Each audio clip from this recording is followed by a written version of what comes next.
Radio Claret América presenta Sediento de ti, la palabra, fuente de vida, con el sacerdote misionero claretiano Tony Díaz. Reflexiones diarias del Evangelio. Aquí iniciamos.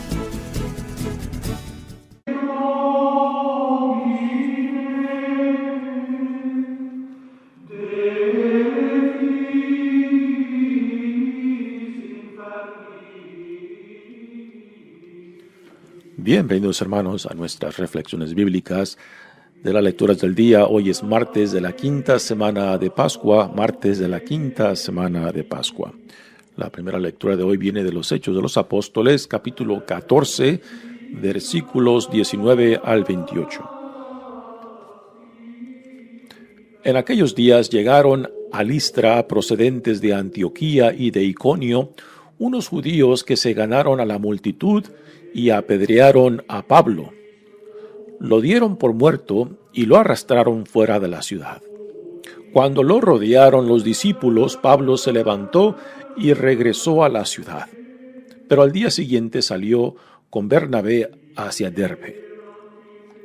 Después de predicar el evangelio y de hacer muchos discípulos en aquella ciudad, volvieron a Listra, Iconio y Antioquía, y ahí animaban a los discípulos y los exhortaban a perseverar en la fe, diciéndoles que hay que pasar por muchas tribulaciones para entrar en el reino de Dios. En cada comunidad designaban presbíteros y con oraciones y ayunos los encomendaban al Señor en quien habían creído. Atravesaron luego Pisidia y llegaron a Panfilia, predicaron en Perge y llegaron a Atalia. De allí se embarcaron para Antioquía, de donde habían salido, con la gracia de Dios para la misión que acababan de cumplir. Al llegar, reunieron a la comunidad y les contaron lo que había hecho Dios por medio de ellos, y cómo les había abierto a los paganos las puertas de la fe. Ahí se quedaron bastante tiempo con los discípulos. Palabra de Dios. El salmo responsorial es el Salmo 144 y el responsorio es: bendigamos al Señor eternamente. Aleluya. Bendigamos al Señor eternamente. Aleluya. Que te alaben, Señor, todas tus obras, y que todos tus fieles te bendigan. Que proclamen la gloria de tu reino y den a conocer tus maravillas.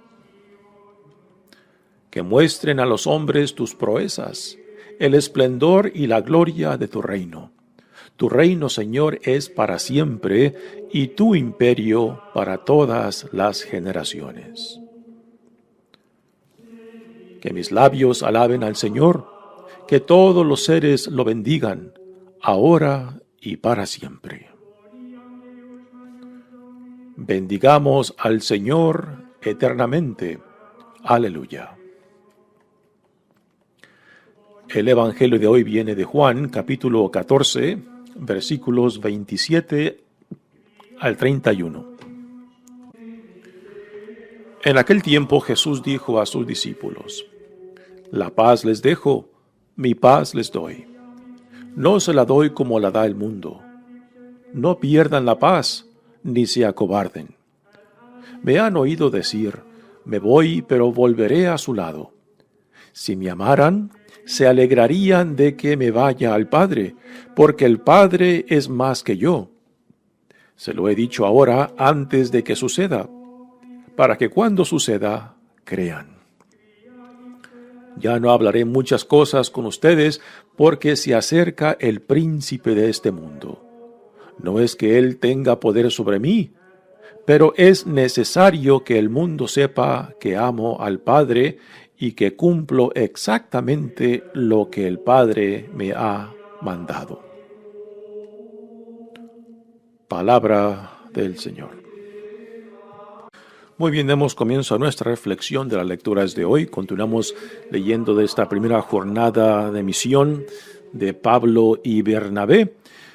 Ayer escuchamos de su experiencia en Listra y cómo ahí salieron huyendo otra vez, salieron huyendo de Antioquía de Pisidia, después de Iconio, y después en Listra también llegan los mismos judíos que los persiguieron en Antioquía, Iconio y en Listra.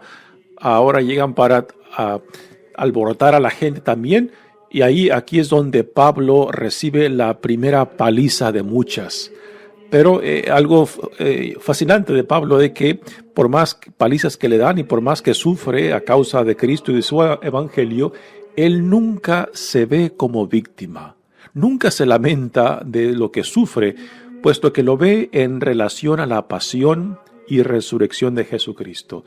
Cuando lo relaciona con la pasión, Pablo se siente digno de que pueda sufrir con Cristo, como él sufrió, de que él pueda tener por lo menos algo, no igual, pero algo semejante a las consecuencias de la fidelidad y entrega a la voluntad de Dios. Así que su sufrimiento, Pablo lo ve como algo de dignidad, de que pueda pues sufrir consecuencias del seguir y ser fiel al llamado que Dios en Jesucristo le ha hecho.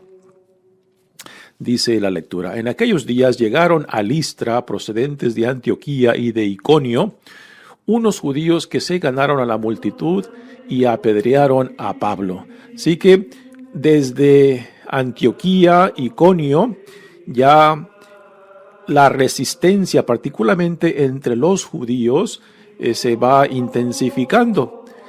Y le siguieron los pasos a Pablo y Bernabé y dieron con él aquí en Listra, donde le dan una santa paliza y piensan que lo han matado.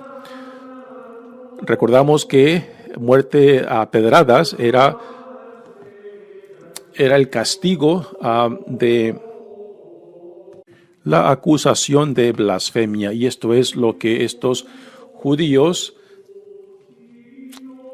hacen con Pablo. Lo declaran blasfemo y por eso lo apedrean a muerte. Piensan que lo han matado. Algunos dicen que Pablo se estaba haciendo el muertito. Otros comentan de que quizás sí lo mataron, pero por la gracia de Dios resucitó. ¿Sería eso? No sabemos, ¿no? Pero es muy probable de que Pablo simplemente quizás lo hayan dejado medio muerto, digamos, y que él se recupera y después es rodeado por sus discípulos. Y después, curioso, regresa otra vez a la ciudad de Derbe, y al siguiente día a la ciudad de Listra, y después de ahí se marcha a la siguiente ciudad de Derbe. Dice: unos judíos que se ganaron a la multitud y apedrearon a Pablo, lo dieron por muerto y lo arrastraron fuera de la ciudad. Cuando lo rodearon los discípulos, Pablo se levantó y regresó a la ciudad. Pero al siguiente día salió con Bernabé hacia Derbe. Así que después de esta santa paliza, Pablo y Bernabé se van a la siguiente ciudad en su jornada misionera. Después de predicar el evangelio y de hacer muchos discípulos en aquella ciudad, volvieron a Listra, Iconio y Antioquía. Ahora están haciendo la trayectoria en reverso. Al principio de esta lectura lo encontramos en Derbe, después de que le dieron su santa paliza en Listra. Pero ahora ya van de regreso a donde empezaron, en Antioquía, la capital de Siria. ¿Y por qué hacen esta trayectoria en reversa? Porque en cada lugar que han llegado, tanto en Antioquía de Pisidia, Iconio, Listra y ahora en Derbe, pues han formado una comunidad de aquellos que han creído en el Evangelio, en la Buena Nueva. Y al crear estas comunidades, pues también eligen a líderes entre ellos para que la comunidad se pueda establecer y pueda crecer, y para que se animen entre ellos mismos.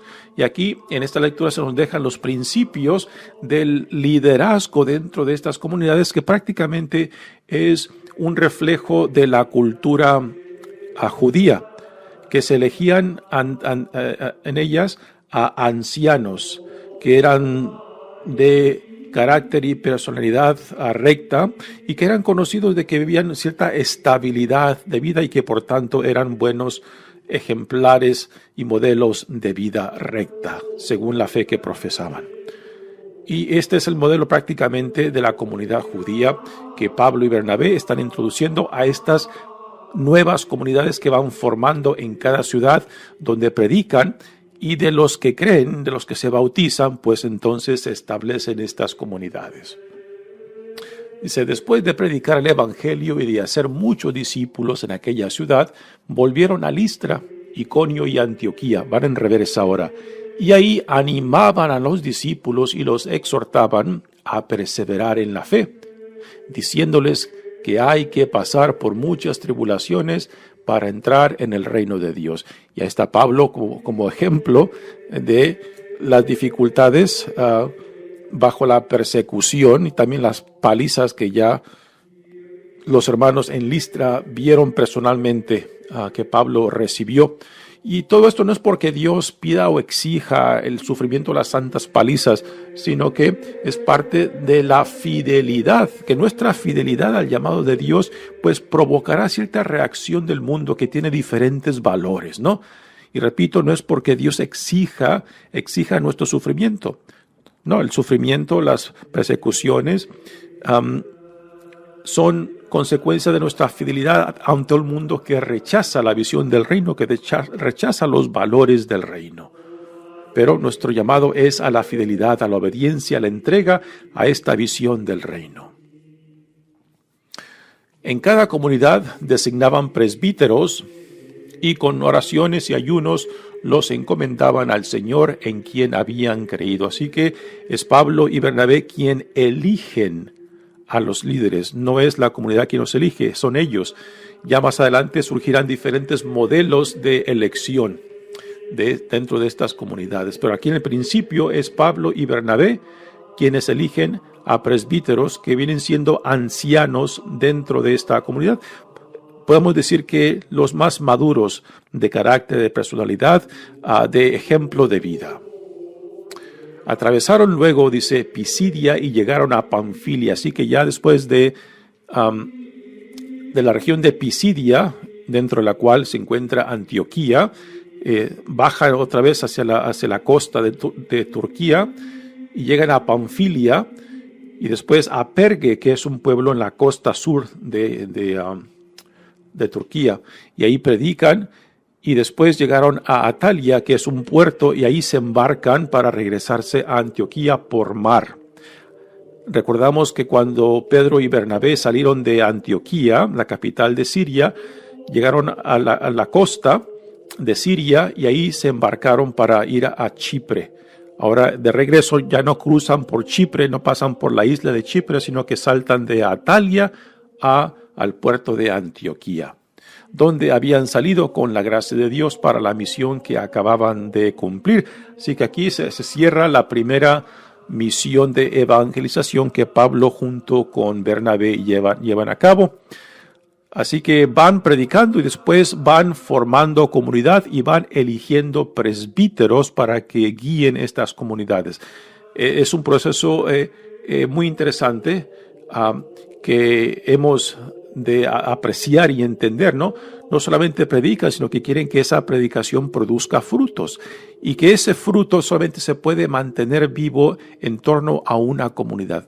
¿Qué fue lo que Jesucristo hizo cuando Él empieza su ministerio público? Lo primero que hace es crear comunidad.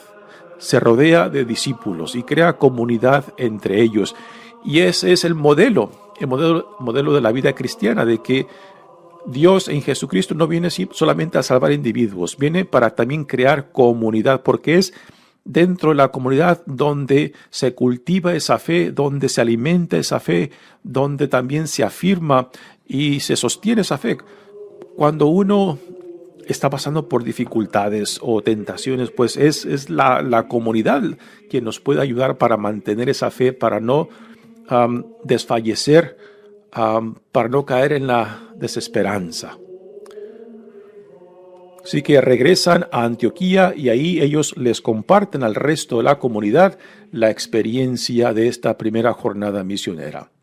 Al llegar reunieron a la comunidad y les contaron lo que había hecho Dios. Esto es muy importante, lo que Dios había hecho en ellos y por medio de ellos.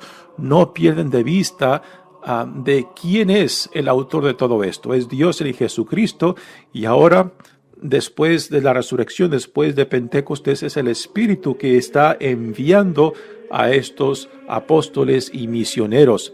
Y es Dios, por medio del Espíritu Santo, quien es el personaje estelar de todo esto que se nos describe. Lo que había hecho Dios por medio de ellos y cómo les había abierto a los paganos las puertas de la fe. Aquí ya estamos viendo algo muy importante en el crecimiento de este movimiento cristiano, de que el número de paganos, o sea, no judíos, va a seguir aumentando cada vez más. Y esto va a crear una dinámica fuerte y difícil para esta iglesia naciente, donde la mayoría de ellos son judíos cristianos. Y ya más adelante se nos dirá cómo esta nueva situación, cuando el número de no judíos pues va aumentando, y la pregunta es cómo han de recibir a los paganos, si se les tiene que aplicar la ley mosaica o no. O sea, si se les tiene que hacer primero judíos y después cristianos, ¿no? ¿Y cuál será eso? Y ocurrirán este debate en esta comunidad cristiana, en un campo representado por la tradición judía cristiana, principalmente de los líderes en Jerusalén, encabezados por Santiago, también por Pedro, y después el otro partido, el de Pablo.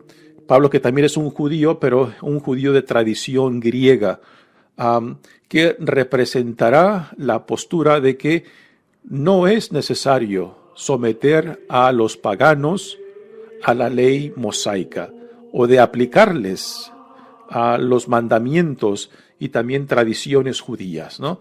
Y esto se resolverá más adelante en el primer concilio que se lleva a cabo en Jerusalén en el año 49, ¿no? Pero aquí ya tenemos los principios de esta comunidad naciente, de que más paganos están escuchando la buena nueva y están siendo atraídos por Dios. Y aquí se está llevando a cabo esta visión universal del reino de Dios, donde ya no se limita solamente al pueblo judío. Dice, así Dios por medio de ellos, y como les había abierto a los paganos las puertas de la fe, así se quedaron bastante tiempo con los discípulos. Así que Pablo y Bernabé regresan y se quedan buen tiempo. Dicen los comentaristas que más o menos un año, y después Pablo emprenderá la segunda jornada misionera. Muy bien, pasemos ahora al Evangelio de hoy, que viene de Juan, capítulo 14, versículos 27 al 31. Nuevamente les recordamos de que el contexto de este gran discurso de Jesús, este último discurso que se le llama de salida o de despedida de Jesús, está preparando a sus discípulos para lo que ya ha de venir, su pasión, muerte y resurrección. Los discípulos aún todavía no saben cómo entender este discurso de Jesús, donde se está despidiendo, y que aunque Jesús les dice que no los dejará huérfanos, que les mandará el Espíritu, pues no cabe duda que ellos todavía están confusos e inciertos de cómo terminará todo esto, ¿no? No será hasta después de la resurrección que le reciban el Espíritu Santo, que es ese Espíritu que les hará entender cuanto Jesús les enseñó y cómo han de responder ahora, cuál es su misión. Lo que Jesús en vida no pudo darles, el Espíritu Santo se los dará. Y esto, el poder entenderlo, el poder aceptarlo, el poder identificarlos a últimas, es una gracia que se nos da de Dios. No es algo que por fuerza de voluntad yo lo adquiero. Es una gracia que hace posible no solamente ser atraído por Dios a Cristo, escuchar a Cristo, entenderlo a Él identificarnos con Él y ponerlo en práctica. Todo esto no es simplemente un acto intelectual. Es una gracia que se nos da para poder recibirlo, identificarnos y ponerlo en práctica, o sea, vivirlo, que es lo que Jesús ayer nos mencionó, que es la experiencia del amor. El aceptarlo a Él, el identificarnos con Él y ponerlo en práctica es la experiencia del amor ágape mismo. Dice el Evangelio de hoy. En aquel tiempo Jesús dijo a sus discípulos: La paz les dejo, mi paz les doy. No se la doy como la da el mundo. El saludo de paz, aún entre judíos, cuando se decían shalom, saludo de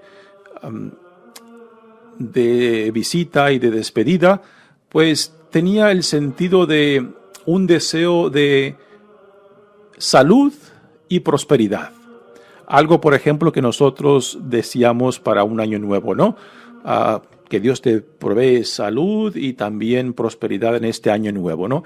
Pues ese era el sentido común de la paz cuando la gente se saludaba y se daba esa paz. Es un deseo de salud y prosperidad, pero aquí la paz que Jesús nos ofrece, la paz que Jesús les da a sus discípulos, tiene un sentido muy diferente, mucho más radical del sentido común del ofrecer la paz. Y el sentido de la paz que Jesús les ofrece a sus discípulos y que nos da a nosotros es una paz que no es la ausencia de conflictos o de problemas o dificultades, sino que es la presencia de Dios que aún en medio de dificultades y conflictos se manifiesta y nos da claridad. Nos da el sentido de que aún por lo que yo esté pasando, no estoy solo. Y es esa experiencia, esa confianza, ese no sé qué que te asienta, que te ayuda a poner cabeza firme o a asentar la cabeza y el corazón para decir cómo yo he de responder a esta situación, sabiéndome que no estoy solo, sabiéndome que Dios está conmigo, de que su gracia, su espíritu no me abandona, ¿no? Y este es el sentido de la paz de la cual Jesús ofrece, y particularmente esta paz a este grupo de discípulos que se encuentran confusos, que no saben todavía cómo entender estas palabras de Jesús, y que después, cuando Jesús pase por su pasión y muerte, pues este pequeño rebaño quedará dispersados, paralizados por el miedo, por el temor a sufrir las mismas consecuencias que Jesús, su Señor, ha pasado. Pero que después de la resurrección y particularmente después de la venida del Espíritu Santo, este miedo se transforma, es transformado por este mismo Espíritu, por la gracia de Dios, en valor, en fortaleza. Y ya no es que el miedo haya desaparecido, el miedo aún está ahí, porque la amenaza de muerte los acompaña constantemente, pero que por encima de ese miedo se expresa, se manifiesta, se vive esta gracia de Dios que los llena de valor, que los llena de fortaleza para que después salgan a predicar ante esa misma audiencia, esos mismos líderes que no solamente acusaron a Jesús, sino que después lo entregaron al poder romano para que fuera crucificado. Y es esa experiencia del Espíritu que les da esta paz y hace posible de que ahora salgan a las calles y proclamen que Cristo vive. Es esta la paz que Jesús les habla. Pero aún con estas palabras Jesús no se las puede explicar. Y esto que Jesús les comparte, la palabra misma no puede darles el significado. A últimas será la experiencia del Espíritu que cae sobre ellos, viene a ellos y por encima de ese miedo paralizante se manifiesta este sentido de que no están solos, de que la muerte no es el fin de la vida, de que la muerte no es la última palabra. Y para una persona, para un grupo, para una comunidad que esté convencida de esto, de que la muerte no es la última palabra, entonces, ¿qué es lo que la muerte me puede hacer cuando, por la gracia de Dios, entonces la resurrección se hace realidad en nuestras vidas? ¿Qué le puedes hacer a esa persona? Entonces, aquí entra la experiencia tanto del Espíritu Santo como la paz que Jesús les promete. A últimas, esta paz es una vivencia, es una experiencia, es una gracia que se nos da, no es algo que se explica, no es algo que yo te puedo comunicar por medio de palabras. Es algo que uno se tiene que abrir a esa experiencia del Espíritu que hace posible llevar a cabo el llamado que Dios en Cristo nos hace. No se la doy como la da el mundo. No es la paz como deseo de salud y bienestar, sino la paz que se impone aún en medio de tribulaciones, aún en medio de persecución, aún en medio de conflicto. Y dice Jesús, no pierdan la paz, ni se acobarden. Eran lo que habían hecho los discípulos antes, después de que Jesús es crucificado. Lo abandonaron, corrieron por miedo, se acobardaron. Pero esta paz que viene del Espíritu Santo es la paz que después los reunirá, los fortalecerá y los enviará a proclamar la buena nueva. Me han oído decir, dice Jesús, me voy, pero volveré a su lado. Jesús tiene que regresar a donde vino, a Dios Padre, pero también ya les ha dicho que no los dejará huérfanos, que les mandará al Espíritu de Él y de Dios Padre. Este es el Espíritu que aclarará y profundizará todo cuanto Jesús les había enseñado y también los fortalecerá para que continúen la misión que Jesús les ha enseñado.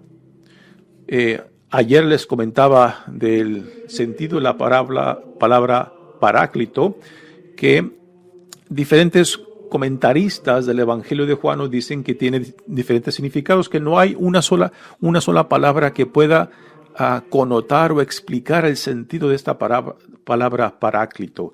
Y por eso nos han dejado estos comentaristas diferentes palabras que puedan captar la profundidad de lo que significa abogado, intercesor, ayudante, consolador, consejero, ¿no? Diferentes funciones del Espíritu. Y no creo que estas 5 palabras pues puedan abarcar la profundidad de este sentido.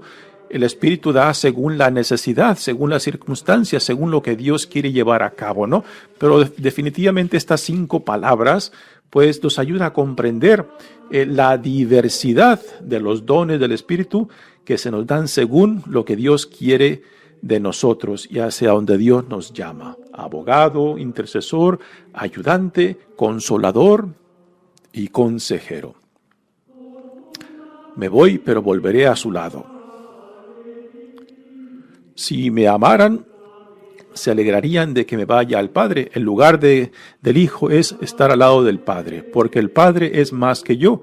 Se lo he dicho ahora antes de que suceda, para que cuando suceda, crean. Hasta ahora Jesús se da cuenta de que aún no comprenden. Y Jesús lo entiende porque sabe que sus palabras no es suficiente, como aún para nosotros hoy en día simplemente repetir estas palabras o crear argumentos para convencer no es suficiente, porque creer en Cristo no simplemente es cuestión de argumento, no es simplemente cuestión de palabras, es al fin de cuentas cuestión de recibir la gracia de Dios, de que es Dios quien por iniciativa de Él viene a nosotros, es Dios quien hace posible creer, aceptar, hacerlo nuestro y vivir por medio de esto que Dios nos da, ¿no?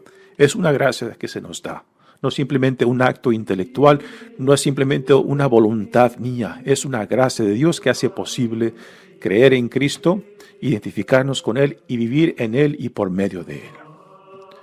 Ya no hablaré muchas cosas con ustedes, porque se acerca el príncipe de este mundo, el príncipe que está en contra de la visión de Dios en su reino. El príncipe que busca rechazar, que busca destruir lo que Dios está construyendo en Jesucristo. No es que Él tenga poder sobre mí, pero es necesario que el mundo sepa que amo al Padre y que cumplo exactamente lo que el Padre me ha mandado. Nuevamente, Jesús quiere dejar en claro de que Él no viene a proclamarse a sí mismo. Él viene porque fue enviado por Dios Padre y su misión es revelar, manifestar, modelar la voluntad de Dios Padre en sí mismo, porque al verlo a Él vemos al Padre, al escucharlo a Él escuchamos al Padre, al amarlo a Él amamos al Padre y el Padre nos amará porque amamos al Hijo. Mi nombre es Padre Tony Díaz, misionero claretiano. Que Dios los bendiga. Radio Claret América presentó Sediento de ti, la palabra. Fuente de vida. Sus comentarios son importantes. Contáctenos en radioclaretamerica@gmail.com.